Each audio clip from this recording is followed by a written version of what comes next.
teman-teman, pada video kali ini saya akan membahas sebuah kasus krisis komunikasi yang mencakup kehebohan di Indonesia pada tahun 2025, yaitu kasus dugaan kekerasan seksual yang dilakukan oleh seorang dokter PPDS terhadap seorang perempuan yang sedang menjaga ayahnya yang dirawat di rumah sakit.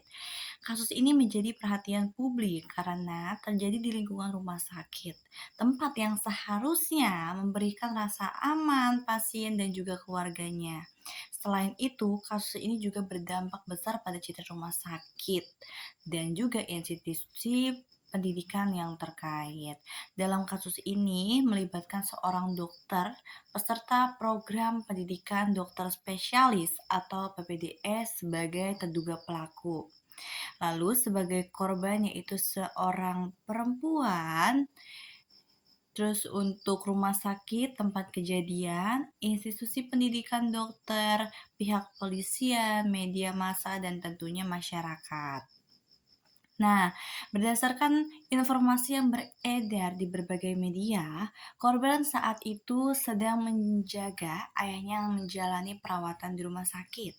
Dalam situasi tersebut, korban diduga mengalami tindakan kekerasan seksual yang dilakukan oleh seorang dokter PPDS. Setelah kasus ini dilaporkan dan mulai ditangani oleh pihak berwenang, berita tersebut langsung menyebar luas di media sosial dan berbagai portal berita online. Nah, dalam kasus ini yang diduga melakukan tindakan tersebut adalah seorang calon dokter spesialis. Kasus ini dengan cepat menarik perhatian masyarakat, lalu banyak orang merasa kecewa dan marah karena tenaga kesehatan yang merupakan profesi yang dipercaya untuk membantu dan melindungi pasien, bukan malah sebaliknya. Jika dilihat dari sisi pemberitaan media, hampir semua media besar memberitakan kasus ini secara intensif. Sebagian besar memberitakan bernada negatif karena fokus pada dugaan tindakan pelaku, kondisi korban, dan dampak yang ditimbulkan terhadap institusi terkait.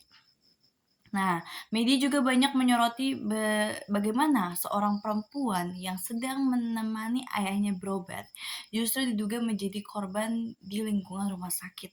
Hal ini membuat simpati masyarakat lebih banyak tertuju pada korban tentunya. Selain itu, banyak media yang membingkai kasus ini sebagai masalah yang lebih besar daripada sekedar tindakan individu. Media menyoroti pentingnya pengawasan terhadap peserta PPDS, penerapan etika profesi, dan keamanan pasien serta keluarga pasien selama berada di rumah sakit. Akibat pemberitaan yang terus-menerus, persepsi masyarakat terhadap kasus ini semakin kuat nih. Banyak yang mulai mempertanyakan keamanan di rumah sakit dan meminta adanya evaluasi terhadap sistem pendidikan dokter spesialis.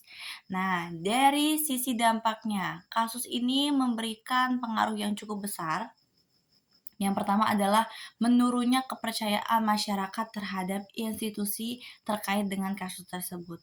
Walaupun dugaan pelanggaran dilakukan oleh satu orang, masyarakat seringkali mengaitkan dengan tempat pelaku menjalani pendidikan dan bekerja.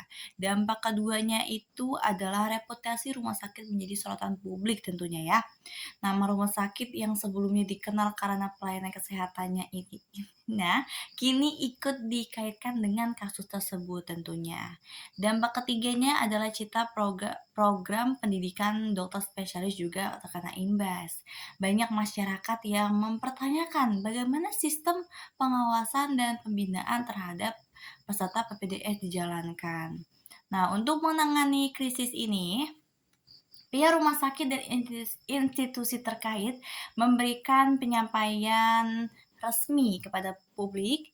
Mereka menyampaikan bahwa kasus akan diproses sesuai hukum yang berlaku dan mendukung proses penyelidikan yang dilakukan oleh pihak kepolisian.